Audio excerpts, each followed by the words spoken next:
Social media पर channel Mahalakshmi की ओर से आप सभी को सादर जय जिनेंद्र। सुबह सुबह 8 बजे आपके पास आए हैं, बड़ी चिंता के साथ आए हैं, पर एक बात कर रहे हैं श्रवण बेलगोल में हम तीर्थ कमेटी के साथ। और तभी मालूम चला कि स्वामी जी से बात करने के लिए भी आधा एक घंटा लग सकता है। तो तभी दूसरे लोग चर्चा कर रहे थे, चैनल महालक्ष्मी तुम ऐसी ऐसी बातें करते हो, यहाँ के तीर्थ के बारे में कुछ बात करोगे? श्रवण बेलगोल में रुक गए और आधा घंटे दूर जाओगे, 19-20 किलोमीटर पर कम बदहली है। 500 एकड़ ज़मीन थी हमारी यहाँ। देखिए हम चल रहे हैं वहीं तक के लिए आपके साथ। आज चंद एकड़ बची है, जैनेत्रों ने कब्जे कर लिए। कारण भी था, 300 साल से यहाँ कोई देख रेख करने वाला कोई नहीं था। 1997 चारुकीर्ति स्वामी जी ने भट्टारक भानुकीर्ति रखा, यानी 28 साल से तब यह विरासत बची है। बहुत कुछ है यहाँ पर महावीर स्वामी की प्रतिमा रूप बदलती है। ऐसे नवग्रह को शांत करने का स्थान बना है। अरे नाभिराय कुलकर की यहाँ पर प्रतिमा है कि जहाँ पर कहते हैं स्वामी जी तक आकर कोई काम करने से पहले अपनी मनोकामना पूरी करने के लिए यहाँ आते हैं। यहाँ पर भूतबली और पुष्पंजलि दारू ना, वो 2 देवी आई थी, उन देवियों के पूरे भारत के अंदर कोई प्रतिमा है तो यहाँ पर है, जो मुख खोल के बताती है क्या हुआ था। बहुत कुछ है, चलिए पहुँचते हैं वहीं आपके साथ, क्योंकि अभी थोड़ा टाइम है स्वामी जी से मिलने के लिए। क्यों नहीं इसके करें। 500 एकड़ जहाँ कहते 72 जिनाले थे, आज 5 बचे हैं। ऐसी जगह पर जहाँ चमत्कार अतिशयकारी तीर्थ है, कम बदहली में, वहीं चलते हैं जैन मठ में। लगभग 30-35 मिनट में लग गए। रात तो थोड़ा ऊबड़ खाबड़ तो थोड़ा टूटा हुआ था पहुँचने में। यहाँ पर जब हम पहुँचे तो यहाँ भानुकीर्ति स्वामी जी हमें मिल गए। कुछ समय पहले हमें वरूर के अंदर दर्शन हुए थे, इसलिए पहचानने में कोई देर नहीं। और उन्होंने आकर कहा आज आपको हम वह दिखाते हैं जो आज तक लोग नहीं देख पाए हैं। सबसे पहले उन्होंने यह प्रतिमाएँ दिखाई हमें। कांच के अंदर बंद थी, बाहर ताला था। जहाँ पे रहते हैं ना, बैठते हैं, उसी गद्दी के पास ये कमरे के अंदर कांच के अंदर बंद। हमने गिनना शुरू किया, कहते गिन नहीं पाओगे, 200 से ज़्यादा प्रतिमाएं हैं। एग्जैक्ट फिगर कोई बता नहीं पाया। पाषाण की और इस तरह से आज धातु की प्रतिमाएं, छोटी छोटी, हर रूप में, इतनी प्राचीन लग रही थी। कह रहे थे ये सब 700-800 वर्ष से ज़्यादा प्राचीन है। कुछ अधिकांश बाहर से आई हैं और कुछ खुदाई में मिल पाती हैं, तो यहीं पर लगा दी जाती हैं छोटी प्रतिमाओं को, नहीं तो पता नहीं कौन कहाँ पर कब्जा कर ले। तमिलनाडु में जब भी जाते हैं तो हर मंदिर के आगे ये बना हुआ मिलता है, कहते हैं बलि बट्टू। कहा जाता है, स्वामी जी ने बताया कि यह अर्घ चढ़ाने का स्थान था, पर आजकल तो प्रतिमा के ऊपर भी चढ़ाने का अधिकार रखते हैं हम लोग। तो बस यहाँ अब यह एक प्रतीक के रूप में है। इसके बाद ध्वजा और मानस्तंभ होता था। यहाँ पर यह प्राचीन देखिए किस तरह से खंडर हो गए। एएसआई के अंतर्गत है, सारा इतिहास बताएंगे। 72 जिलों से 5 क्यों रह गए। कभी यहाँ पर 5000 परिवार रहते थे, आज 5 किलोमीटर तक एक परिवार नहीं रहता है। जैसे ही हम अंदर प्रवेश किया इन 5 बस्ती के अंदर, तो बस बाहर ही है प्रतिमाएं मिल गई। हमारे जिनालों में जो पुरातत्व विभाग के हैं, वहाँ कुछ इसी तरह सजाई जाती हैं, जैसे कोई शो पीस के रूप में बाहर लोगों को आकर्षित कराती हैं। इसमें बाहुबली स्वामी की प्रतिमा भी थी, जो कहते हैं भूगर्भ से यहीं से निकली थी कुछ सैकड़ों वर्ष पहले, और कुछ खंडित थी। खंडित क्या थी? खंडित कर दी गई थी। और फिर यह है एक नाभिराय जी की प्रतिमा, कहीं आपने देखी नहीं होगी। 14वें कुलकर आदिनाथ भगवान के पिताश्री। कहते हैं यहाँ पर आने के बाद मनोकामनाएं पूरी होती हैं। स्वामी जी यहीं आते थे। अरे हमसे क्या मानते हो, भानुकीर्ति स्वामी जी हैं, जरा उनसे पूछ लेते हैं उन्होंने क्या बताया, सुनिए जरा। ये तो आदिनाथ भगवान की पिताजी नाभिराय जी है जी। आखिर क्या मनु, आखिरी कुलकर हाँ, मनु।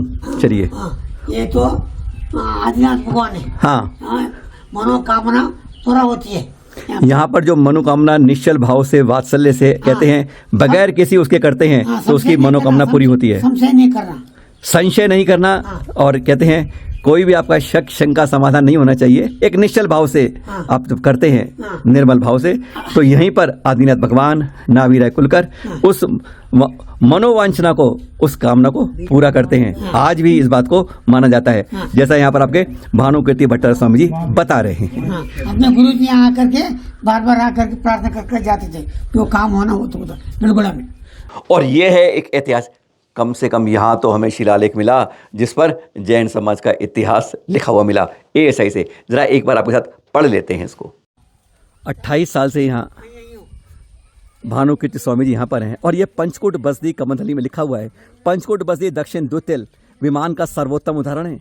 इसमें 3 श्रेणियाँ हैं, नागारा द्रविड़ और समचातुर्सा पिंड के ऊपर वेसरा, जो जैन आस्था का प्रतीक है, उसका निर्माण 2 चरणों में हुआ है। पहले चरण में 3 देवालय हैं जो समान आकार के हैं। इनमें से बीच वाला उत्तराभिमुख और वर्गाकार ब्रह्मचंड प्रकार का ग्रीव शिखर है। अन्य दो देवालयों में से एक पश्चिम अभिमुख है जिसमें खुला अर्धमंडप है और यह सर्व महामंडप से जुड़ा है। महामंडप ये 4 अलंकृत मुख्य स्तंभ हैं जो वितना छत का आधार है। देवालय के सामने बलिपीठ पर अष्ट दिक्पाल तराशे गए हैं जिनके साथ उनकी पत्नियां और बहनें भी दिखाई गई हैं। दूसरे चढ़ में 2 ऊर्ध्वकार इकाइयां हैं जिन्हें होयसला राजा द्वारा जोड़ा गया है। इसमें जो स्तंभ दिए गए हैं उन्हें औसारों से जोड़ा गया है। उपरोक्त सभी इकाइयों से सामान्य अधिष्ठान का उपमना, जागति, कंठ, कंपा और पद्मबंध और माल स्थान के साथ ब्रह्मकंठ की पट्टी का स्तंभ सजाया गया है। मुख्य प्रवेश द्वार गोपुर द्वार उत्तर की ओर है। सभी देवालयों में नक्काधीशकार पीठ के साथ तीर्थंकरों की मूर्तियां बनी हुई हैं। मंदिरों में जैन यक्ष और यक्षी सुंदर मूर्तियां हैं जो गंग और होयसला काल की हैं। इन देवालयों में खास तौर पर सही मापदंड वाले शिखर हैं जो अंगणितीय सुंदरता में हैं। सरकार के द्वारा कहा जाता है कि यह ईसा सन 1000 काल का है, जबकि यहाँ पर कहा जाता है कि यह 1300 से 1500 वर्ष प्राचीन प्रतिमाएं यहाँ पर। कीर्ति भट्टराज स्वामी जी के साथ इस तीर्थ में हम आ रहे हैं तो बाईं तरफ सबसे पहले हमें दिखाई देते हैं यहाँ पर 16वें तीर्थंकर शांतिनाथ भगवान और उसमें पारसनाथ यक्ष यक्षिणी के साथ यहाँ करते करते हम बिसते हैं पहुँच वाले में आदिनाथ भगवान, चक्रेश्वरी देवी है यहाँ पर और मूल गरबा के दोनों तरफ पारसनाथ प्रभु हैं और दाईं तरफ जो देखते हैं वह है महावीर भगवान। महावीर स्वामी के इधर चलते हैं तो दाईं तरफ हम देते हैं नेमीनाथ भगवान और उसके आगे पुष्कांडनी माता जी, तो यह है वही यक्षिणी, वह उनकी हैं नेमीनाथ भगवान की। इस तरीके से यहाँ पर 3 गर्भगृह में प्रतिमाएं हैं और उसके बाहर 4 और प्रतिमाएं हैं जिनमें से 3 पारसनाथ जी की और 1 महावीर स्वामी की है।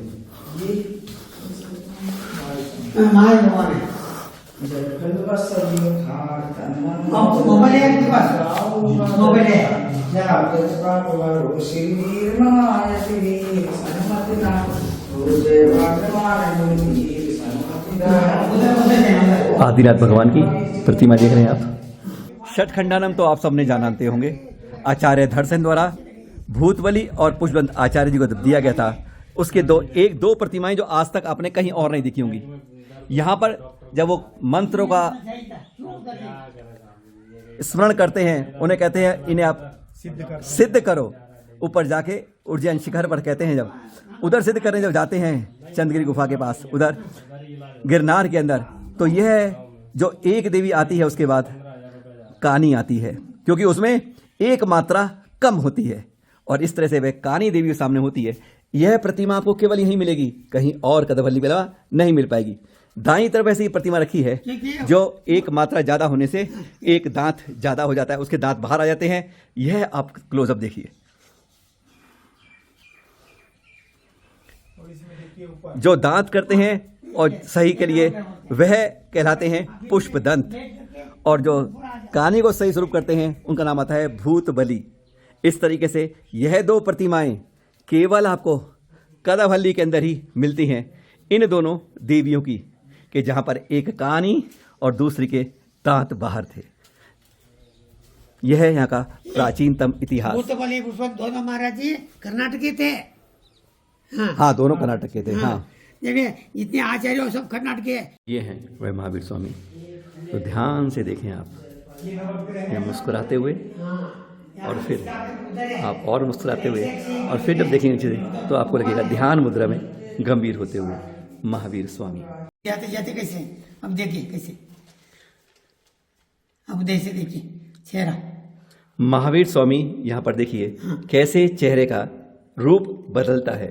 ये देख रहे हैं आप, ध्यान मुद्रा है, ध्यान मुद्रा से अब हास्य मुद्रा है, अब ये थोड़ी मुस्कान की मुद्रा। अब ये देखिए, ये बता रहे हैं भानुकीर्ति स्वामी जी सब लाइटें बंद करने के बाद चेहरे पर ये लाइट डालते हुए। हास्य मुद्रा है। और ध्यान मुद्रा है, ध्यान गंभीर मुद्रा के साथ मुस्कान मुद्रा में यहाँ महावीर स्वामी दिखते हैं। यहाँ पर आप देखेंगे नीचे जाते जाते कैसे मालूम पड़ा ना।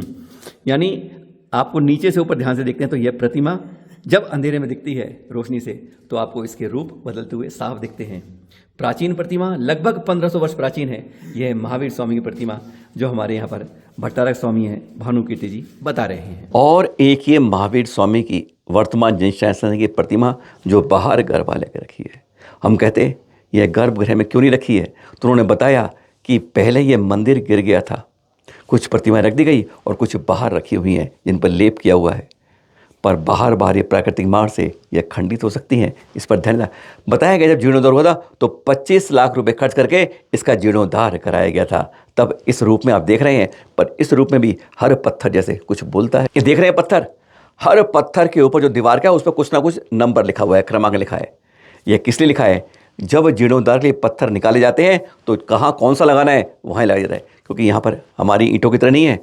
किस तरीके से लगे होते हैं प्राचीन समय। सोचिए आज से 1500 साल पहले का इतिहास। अरे गोमटेश्वर बाहुबली से भी प्राचीन इतिहास यहाँ है जो देखते हैं आप। और फिर उस रूप से ना सीमेंट लगता, ना बदरपुर लगता, ना रेत लगता है, उसी तरीके से इन पत्थरों को लगा देता है। क्या कारीगर थे प्राचीन समय में, आज इसकी कल्पना भी नहीं कर सकते। देखिए यहाँ से लिखना है ना, ये इंद्र है, इंद्र अग्नि यमा वर्णा वायु कुबेर ईशाना सोमेश्वर, इस बीच में नेमिनाथ भगवान है।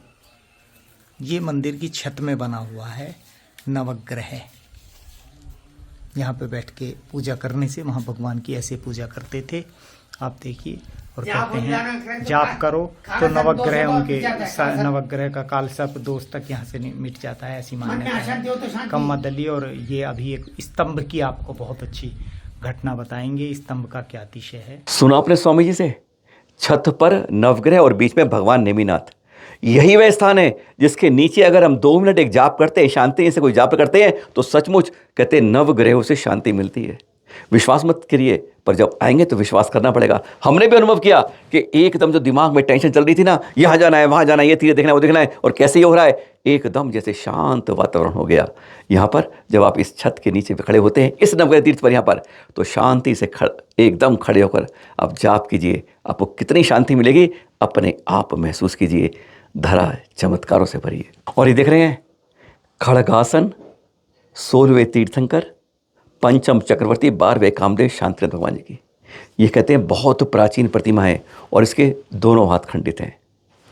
दरवाज़ा बंद रहता है, पर यह एकदम कैमरे में आप साफ नहीं देख पा रहे हैं यहाँ पर, क्योंकि बिल्कुल अंधेरा है, अंदर लाइट नहीं है। जब हमने ध्यान से देखा तो सचमुच हैरान हुए।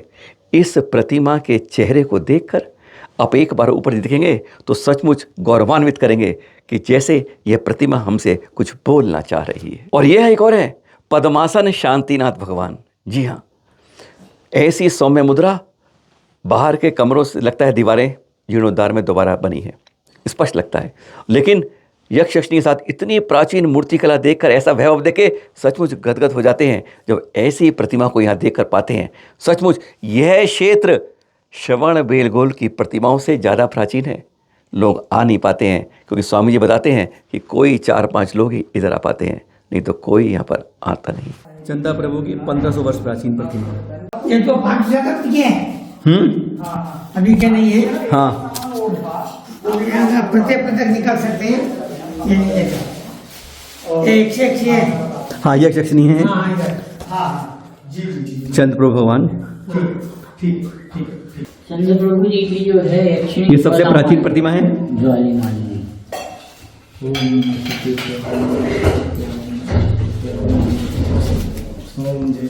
कई हजार वर्ष प्राचीन प्रतिमा है। और ये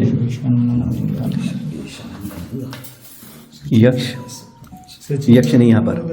तीसरे घर में कुष्मांडी देवी के साथ यहाँ पर है 22वें तीर्थंकर नेमिनाथ भगवान। ये सब श्रवण बेलगोल से प्राचीन प्रतिमाएं यहाँ पर विराजित हैं। और पीछे यक्ष यक्षिणी आप देख रहे हैं, उनके साथ आपको दिख रहे हैं। इस मंदिर के जिनालय के अंदर बहुत कुछ खास था। एक बार हम ये देख रहे थे, यहाँ पर रानियों का जैसे अभ्यास नहीं, युद्ध में मैदान में, यहाँ अबक्का की रानी सुना है ना आपने, पर यहाँ तो ऐसा दिखता है कि यह इतिहास उससे भी प्राचीन है कि रानियाँ युद्ध में उतरी हुई हैं, किस तरह जीत रही हैं, लड़ रही हैं, यह स्पष्ट यहाँ पर उकेरा हुआ है। हाथी भी हैं पर। अरे क्या कहा, फोन आया है, लो आपसे फिर मिलेंगे। आपसे फ़ोन आ गया है स्वामी जी के यहाँ से कि हमें अभी श्रवणबेलगोल जाना है। विश्वास कीजिए अभी तो कुछ जानकारी नहीं मिली। यहाँ पर ऐसा इतिहास है, बता रहे हैं। कल सुबह इसी समय मिलेंगे और वह चमत्कार बताएंगे जो यहाँ का गांव वाले आज भी देखकर आते हैं। कल उसके बारे में जानकारी लेकर आएंगे। सुबह सुबह कम्बत हल्दी के बारे में दोबारा आएंगे आपके पास। और ऐसा विश्वास कीजिए कि यहाँ पर वह ब्रह्म स्तंभ है जिसका इतिहास बिल्कुल बुलंद है। क्या कहता है वह कल बताएंगे। सादर जय जिनेंद्र।